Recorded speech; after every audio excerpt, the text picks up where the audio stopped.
الحمد لله رب العالمين والعاقبة للمتقين ولا عدوان إلا على الظالمين وأشهد أن لا إله إلا الله وحده ولي الصالحين وأشهد أن سيدنا ونبينا محمدا عبده ورسوله الأمين وعلى آله وصحبه الطيبين الطاهرين ومن تبعهم بإحسان إلى يوم الدين أما بعد معاشر الأحبة waxaynu isu dardaarmaynaa ilaahay cabsidiisa subxaanahu wa tacaala salaadaan tukanayno jumcada aan imanayno waxay astaan iyo muuqaal u tahay qaadashadii amarkii ilaahay oo ka mid a cabsidiisa cabsidiisuna waa wuxuu ina faray inaan samayno wuxuu inaga reebayna aan iska dayno sida aan amarkiisa u fulinayno wuxuu inaga reebay inaan iska daynana aan adkayno aan ku darno naftu waxaa la amray inay samayso culays bay ka dareentaa waxaa laga reebay inay daysana culays bay ka dareentaa culayskaana nabiga inoo sheegay calayhi salaatu wasalaam wuxuu horey inoo yidhi xufat iljannatu bilmakaarih wa xufat innaaru bishahawaat jannada waxaa lagu hareereeyey wax naftu necabta oo in lagu qasba ay u baahan tahay naartana waxaa lagu hareereeyey wax naftu jeceshahay oo in laga celiyo u baahan tahay haddii kale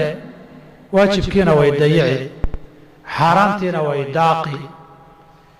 iyadoo saa isaga mashquulsan baa wakhtigay dunida joogtay ku dhammaan mar haddii wakhtigeennu kooban yahay maalin dambana aan rumaysannaho inaga dambaysa inaynu u tabaabushayno u diyaargasaysano u diyaargarowno dadaalkeennada teena samaynaa laynaga doonayaa jumcadii hore waxay u dambeysay bishii dilxija sanad baana ku dhammaaday sabtidii waxaa soo bilaabatay oo aragtidoodu sugnaatay sanadkii cusbaa ee islaamiga ahaa ee bishii muxaram ama dadkeennu zakada ay u yaqaanaan bisha magaceeda sharciga muxaram baa la yidhaahdaa laakiin dadku maadaama aan wax la qori jirin baadiyana la joogay zakadana in la bixiya la doonayay baa bilowga sanadka lagu calaamadaystay oo ilaa sanad markuu kuu soo wareega wakhtigaa dooni jooge yaa zakada la bixiyaa si aan wakhtiga zakadu uga lumin baa bilowga sanadka bishii loogu magacdaray si loogu xasuusto bishii zaka weeye marka la yidhaahdo in zakadii la bixiyey in la doonayay bisha muxaram maanta waa 7 caawa sabti soo gelaysana waa 8 axaddana waa 9 isniintana waa 10 waxay ka mid tahay 3 bilood ee ashhurul xurumka isku xiga markii rajab oo gaara laga reebo 3 bilood bay ugu dambaysaa tii nabigu yidhi calayhi salaatu wasalaam bay ku jirtaa sum min alxurumi watruk bishani soonka aada la isugu dhiirigeliyey cibaadaadka sunankaa la sameeye ugu fadli badan bishan soonkay gaar mudnaan u leedahay bishaha ashhur xurumkaa marna soon marna afur buu yidhi nabigu calayhi salaatu wasalaam waa si guud bilaha marka la isu qabto markii la weydiiyey soon sunnaa maxaa u fadli badanna waqtiga markii la weydiinayey wuxuu yidhi afdalu siyaami bacda alfariidati shahrullahi almuxaram soon la soomo waajibka marka laga soo tago oo bishii ramadaan ama qadaheeda ah laga soo tago bishan muxaram baa ugu fadli badan waxay noogu soo aadee wakhtigii qaboobaha lagu jiray soonkuna fududaa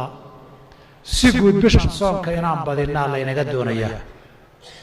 bishan inta ugu badan eed ka soomi karto adoon wada soomaynin baa nabigu ina barayaa calayhi salaatu wasalaam soon sunna oo la soomo markii bilaha la yidhaahdo bishan muxaram baa ugu fadli badan bishii muxaramna iskama dhihina wuxuu yidhi bishii ilaahay ee muxaram iyadoo wakhtigoo dhan ba ilaahay leeyahay tan gaar waxaa ilaahay loogu tiiriyey ilaahay agtiisa say uga weyn tahay iyo qiimo gaara inay ka leedahay in lagu maqashiyo layna maqashiyaa loogu talagalay iyadoo bishaa in la wada soomo ay wanaagsan tahay haddana 9 iyo 10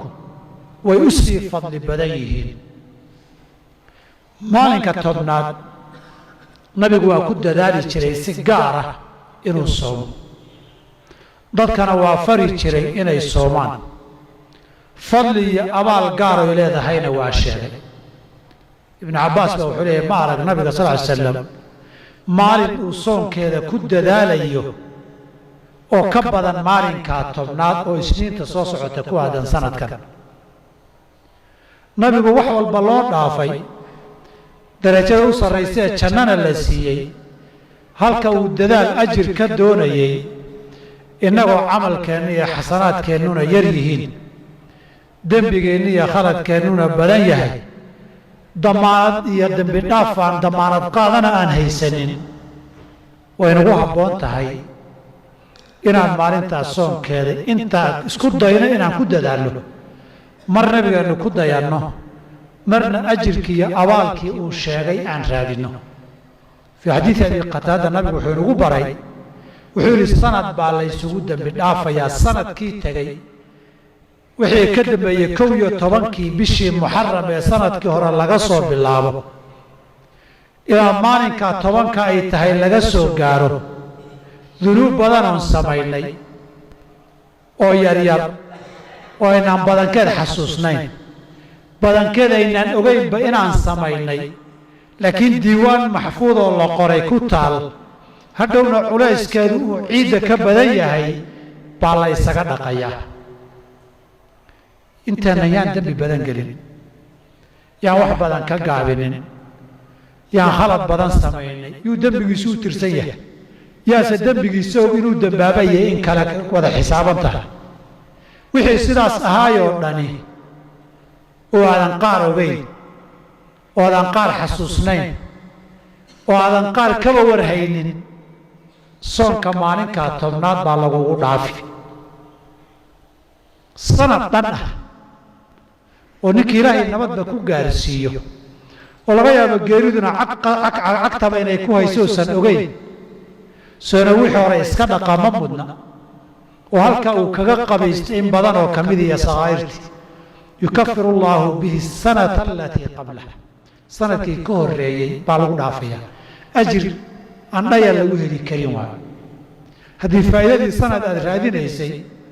baad maalin helaysaa adduunyo lagu dhihi lahaa maalintii habeenka cidiba ma seexateene halkaa unbaa la tuuraan lahaa iyo safka aakhiradii baa buuggii dembiga la yska dhaqayaa saas darteed inaan ku dadaalo soonkeeda waa mudanta nabigu calayhi salaatu wasalaam markii hore waajib buu ummadda kaga dhigay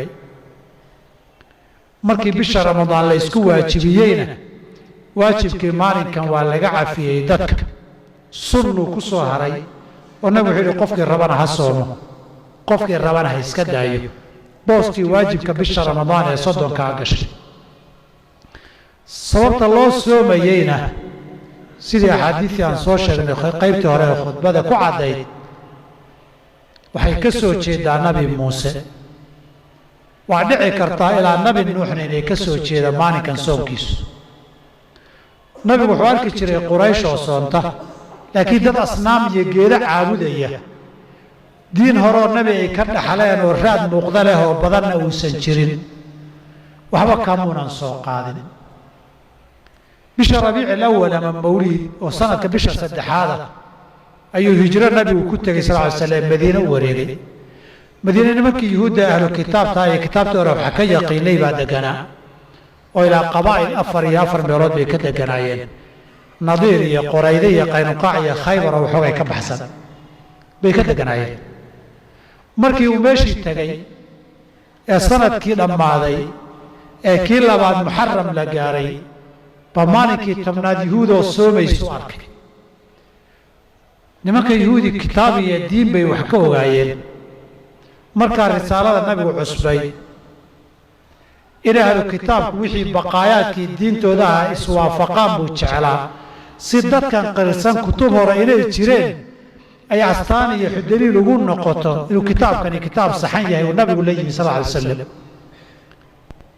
markaasuu weydiiyo yidhi sababtaad u soomaysaan maxay tahay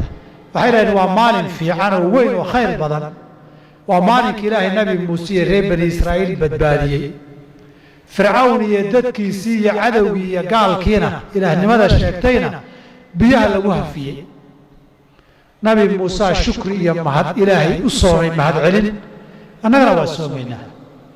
nabi wuxuu yidhi naxnu axaqu bimuusa minkum annagaa muuse idinka mudan oo ambiyaduna isku dariiq weeye diintii iyo waxyigii uu ku bishaareeyey ha la raacay yidhi ilaahay ballanta kula galayna annagaa wadna idinna waxaabaad ka qaladeen ood beddesheen ood ka leexateen oo ku danaysateene tii saafiga ahayd ee daacadda ahayd annagaa wadna طبعا xilligaa ka hor bay si kale nabiga muuse isu soo arkeen calayhim asalaatu wassalaam waa habeenka alisraa walmicraaj markii kontonka salaadood la soo amray nabiga ninkii celcelinayey kolbadhaxda ka celinayey ee lahaa waraha aadamaha soo maamulay anaa diin soo gaarsiiyey anaa itaalkoodii iyo taagtoodii iyo dhaqankooda ka aqaana konton ma tukan karaan 40 ma tukan karaan 30 ma tukan karaan 20 ma tukan karaan ku noqon rabbigaayo iga fududeen intaasoo talaa wixii bixinayay muuse ahaa nabiguna horey buu yidhi alambiyaau awlaadu callaatin ambiyadu waa dad wada walaala ah diintooduna waa mid keliya ilaahayna hoo qur-aanku uu inoogu yidhi fi suurati alancaam oo makiye ah ulaa'ika aladiina hada allaahu fabihudaahu muqtadi nabigaa lagu yidhi ambiyadii la soo tiriyo muuse ku jiray kuwaa waa kuwa ilaahay hanuuniyey jidkooda raaco hanuunkooda ku day wuxuu yidhi marka naxnu axaqu bimuusa minkum annagaa muuse idinka mudan dariiqiisa iyo raacistiisa uu soomay dadkana waa faray nabi muuse soomay shukri ilaahay buu u soomay shariicadiisii iyo diintii uu ka tegayna sunno lagu dhaqmay noqotay nabigeennana waa soomay sunno lagu dhaqmana way noqotay riwaayadka qaarkood baa odhanaya oo hadal ku jiro isla maalintan caashuuray ahayd maalinkii doontii nabi nuux ay mu'miniinta iyo nuux ku badbaadeen qoomkiisiina biyaha lagu halaagay maalinkay buurta cagadhigatay biyuhu gureen eenay ka soo degaan oy badbaadeen noqotay iyadana maalinkan lafteeda ahayd 10 bisha muxaram oo caashuuray ahayd dee qisada nabi nuux iyo muusena waxay wadaagaan laba qoloo madaxadkaay oo gaalnimadoodu badnayd in biyo lagu halaagay taasay wadaageen nabi nuux qowmkiisii la halaagay iyo nabi muuse fircawn iyo qowmkiisii la dagaalamay ee la halaagay maalinkaa waxay leeyihiin marka riwaayadu nabi nuux baa soomay sadarteed kutub badan waxaad ku arki doontaa soonka yowmu caashuraa waa sunnadii ambiyada nabi nuux laga soo bilaabo ilaa nabi maxamed laga soo gaaray sal slam taasay tilmaamayaan nabigu aakhirka cahdigiisii markay diintii guulaysatay dadkiina wada gaartay ahlu kitaab inay rumeeyaanna laga gudbay baahidoodii iyaga qalloocoodii iyo diinxumadoodiina la ogaaday wuxuu jeclaa inuu khilaafo axkaam badanna saasay ku timid khaalifu lyahuuda waannasaara saxaabadii baa u yimid oo sunnada nabiga ee dambe sidaa ka ogaa waxay u sheegeen maalinkan tobnaadeen soomayna yuhuudna way soontaa mar caashuuro la soomay kadib bay ahayd ama la sooman yahay wuxuu yidhi sanadka dambe haddii ilaahay nabad inagu gaarsiiyo 9kan ku daraynaa nabigu ma gaarin sal ly slam hadalkaa markii uu lahaa wax yar kadib oo bishii rabiici lawel ee mawlid ah buu geeriyooday sala allahu alayh alih wasalam laakiin hadalkuu yidhi sunno uu inooga tegay buu noqday 9 iyo 10kaba saa darteed inaan soonno waa sunno nabi sala allahu alayh alih wasalam 9ku waa maalinka axad ah 10kuna waa maalinka isniintaa sanadkan hadda aan ku jirno labada maalmood yaanayna dhaafin hadday midii ku dhaafayso mid haddiidun awoodana midda tobnaad ee isniinta ku aadan ha la soomo ajir badan baa laga helayaa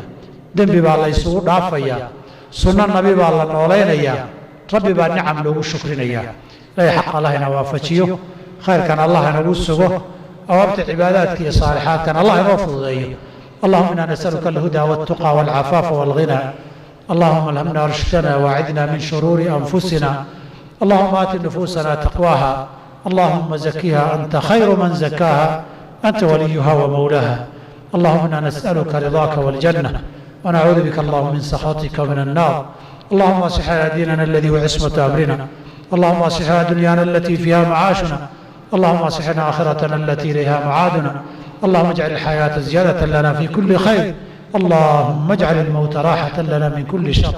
اللهم إنا نسألك رضاك والجنة ونعوذ بك من سخطك ومن النار. واقم الصلاة إن الصلاة تنهى عن الفحشاء والمنكر.